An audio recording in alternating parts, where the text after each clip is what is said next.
J Nemo. Calvin Wright. Sophia. Jay Bragg. Yes, and we're about to kick off the I Dream in Colors tour for the youth, for mentoring.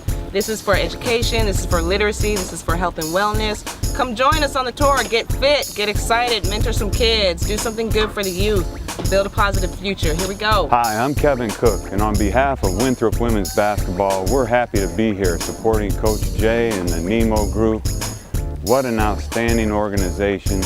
They give back to the community. I feel like mentoring allows people to leave an impression on others in their lives, and I feel like it's really important for somebody to have that impact on somebody, especially if they don't have a support system. Well, I think mentoring is important because it's important that we give back to the community and we try our best to get our kids involved and make sure that they stay involved in good activities and not going down the wrong path.